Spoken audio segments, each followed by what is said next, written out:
अब कुछ बात करेंगे, मिलजुल कर अब काम करेंगे। Former President of India, Dr. APJ Abdul Kalam is on the dais for the first session of the Parliament, Student Parliament. Give them a big hand.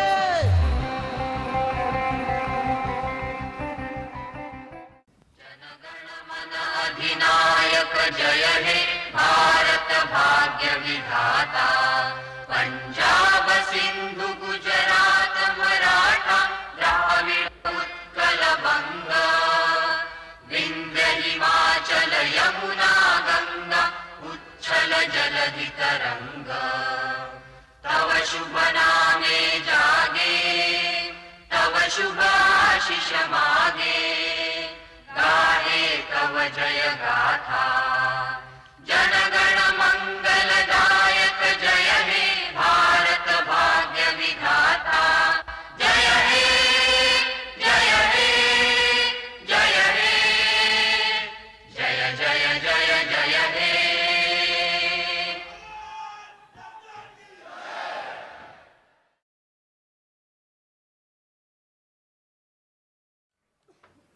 Young delegates, student leaders and friends, on behalf of you and myself, I welcome our former President of India, the greatest scientist leader of our country, the world famous aero engineer and Bharat Ratna, Dr. APJ Abdul Kalam. I know you are much interested to listen to him, so I stop here. Thank you.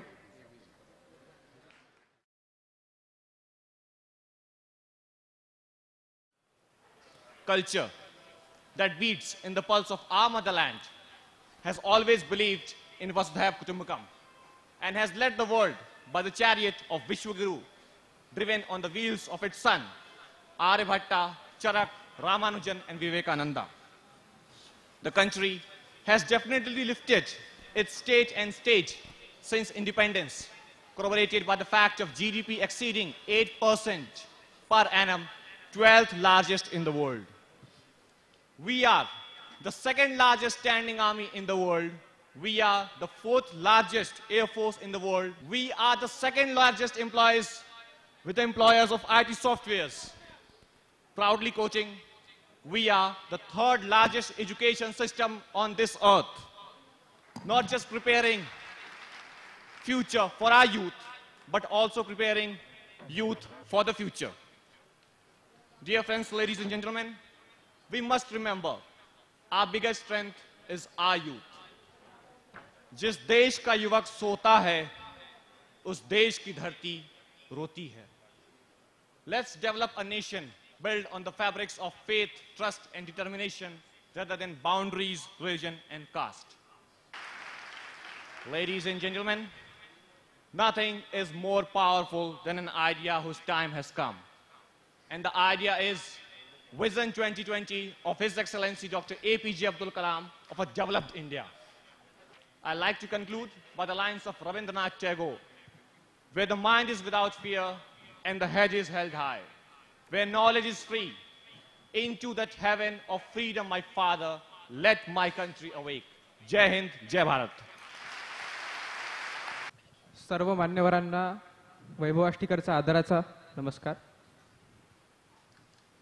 Bharat एक महाशक्ती हे एक स्वप्न आहे. स्वराज्य हा माझा जन्मसिद्ध हक्क आहे, तो मी मिळवणारच आणि तो मी मिळवलाच.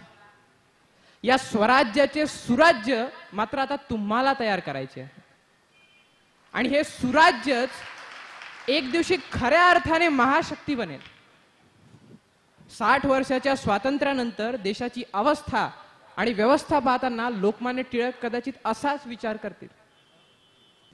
रंगांच्या डब्यामध्ये जसे निरनिराळे रंग असतात आणि त्याचं मिश्रण हे एका मोठ्या चित्रास साजेसे रूप देतं, त्याचप्रमाणे या सर्व घटकांचं मिश्रण हे भारताला एक नवीन रूप देईल आणि हे रूप त्या महाशक्तीच्या प्रतिमेशी समरूप होण्यास सक्षम आहे. पूर्वीपासूनच भारत एक सशक्त सांस्कृतिक कणा आणि परिपक्व इतिहास यांची एक बांधणी आहे.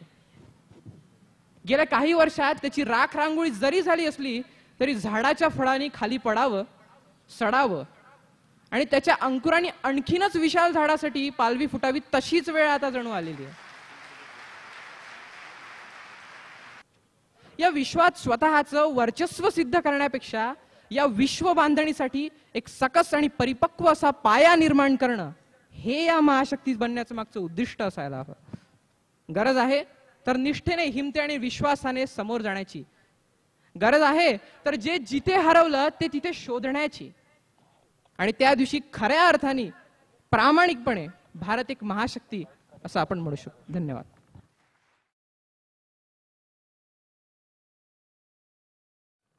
Friends, namaskar.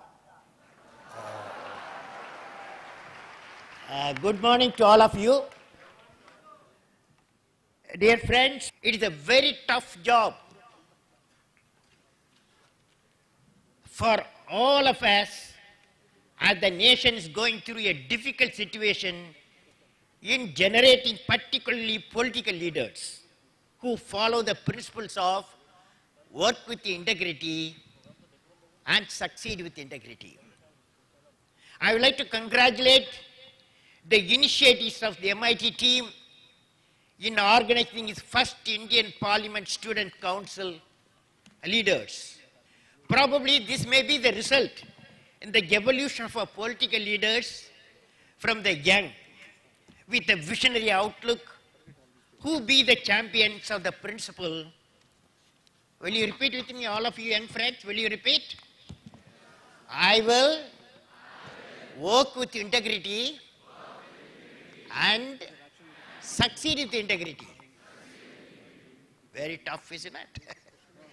How many of you will do that? How many of you will do that? If you don't do, I'll catch you. Thank you, friends. Actually, you know, that is the essence of my talk today for young friends, okay? Interaction in all the occasion.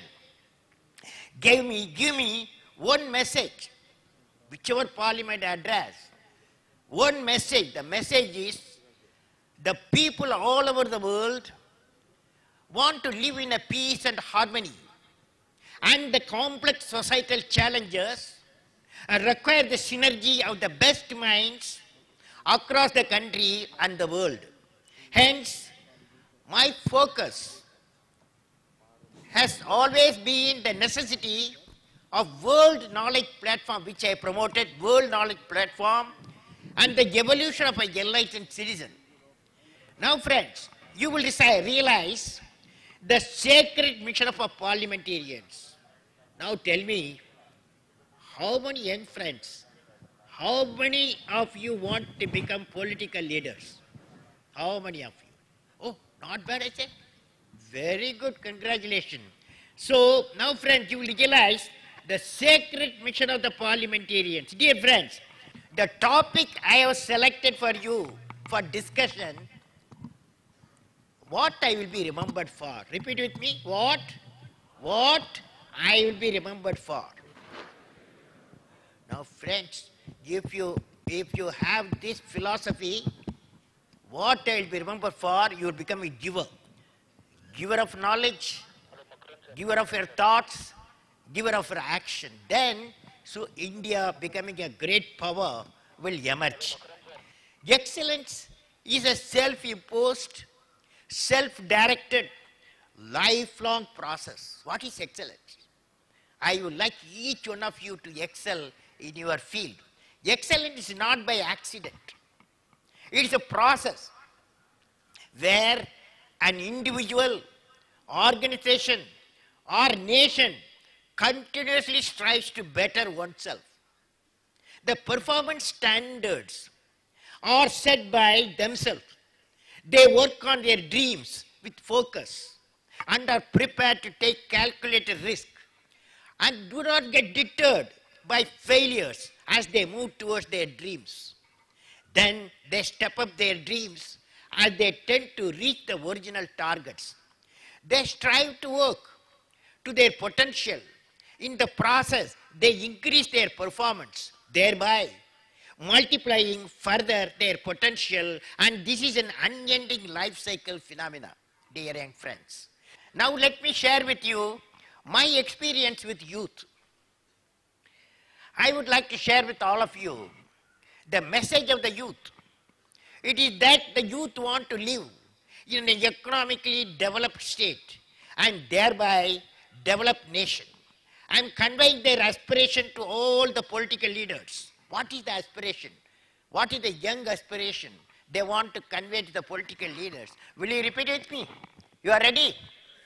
We the youth, have decided to elect members of the parliament and members of the state legislatures only if members have proved to have contributed to the economic development, a state and the nation.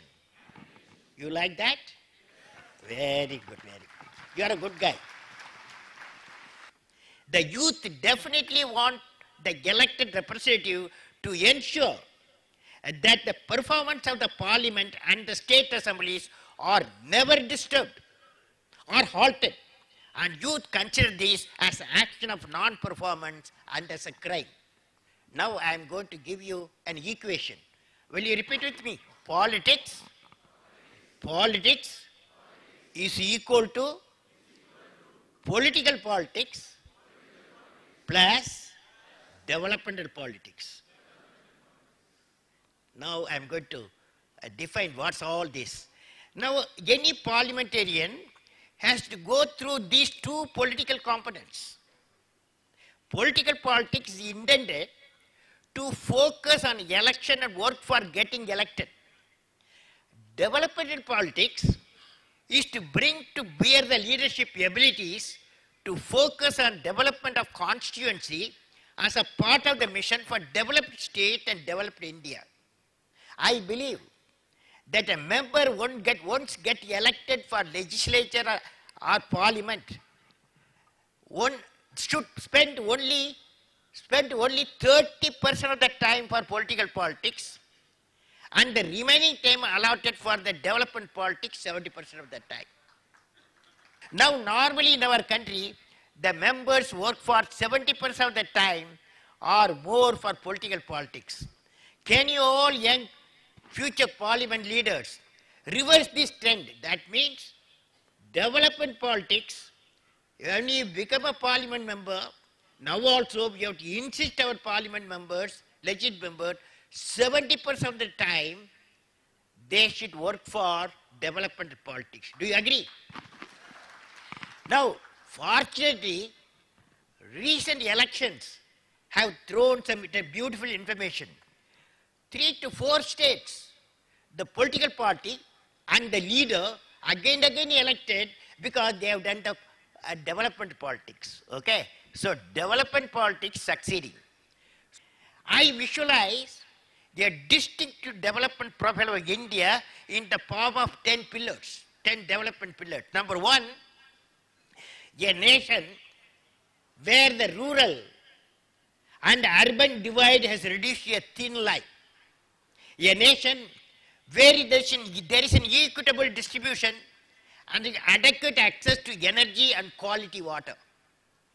A nation where agriculture, industry and service sector work together in symphony. A nation where education with value system is not denied to any meritorious candidate because of societal or economic discrimination. A nation which is the best destination for the most talented scholars, scientists and investors. A nation where the best of healthcare is available to all. A nation where poverty has been totally eradicated, illiteracy removed, and crimes against women and children are absent, and none in the society feels alienated. A nation that prosperous, healthy, secure, devoid of terrorism, peaceful, happy, and continues with a sustainable growth path. 5 areas have been identified by the India 2020 teams with Planning Commission.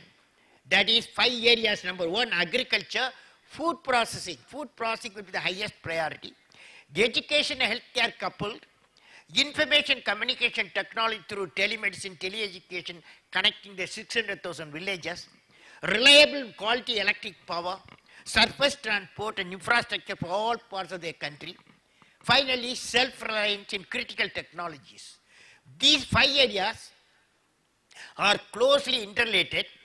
By progressing in a coordinated manner, in the 5 areas, the GDP will grow to minimum 10%. The 10% GDP growth is maintained for the whole decade. It is possible to achieve nation prosperity, leading to food, economic, and national security. Now, I would like to stress on one specific area of development vital for the country and close to my heart. What is called PURA, providing urban amenities in the rural area.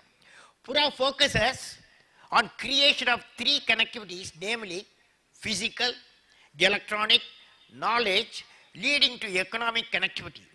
Friends, for all this what so far I have discussed, what we need is creative leadership. What we need is creative leadership for success in all the mission. Now carefully watch I am saying. For success in all the mission, it is essential to have creative leaders. Creative leadership means exercising the vision to change the traditional role from the commander to the coach, manager to mentor, from director to delegator, from one who demands respect to one who facilitates self-respect. For a vibrant nation like India, the important thrust will be on the generation of number of creative leaders. Will you be the creative leaders? That's a question, big question. So the question is what I will be remembered for. Each one of you asking what I will be remembered for. Understood? Now friends, I have met so far 11 million youth in a decade's time like you. 11 million youth in a decade's time. In India, mostly India and abroad. I learned. What did I learn? Every youth like you, every youth